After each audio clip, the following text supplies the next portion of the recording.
Jedinice prve armijske grupe Narodno-oslobodilačke vojske i partizanskih odreda Jugoslavije zajedno sa jedinicama 3. Ukrajinskog fronta Crvene armije posle teških borbi u toku noći između 13.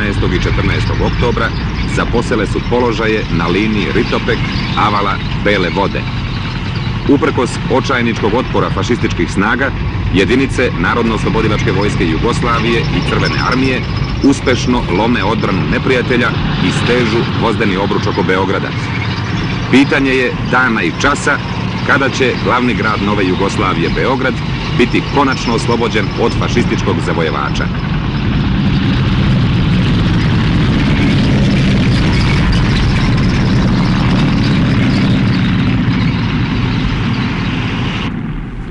Opa, šta je bilo?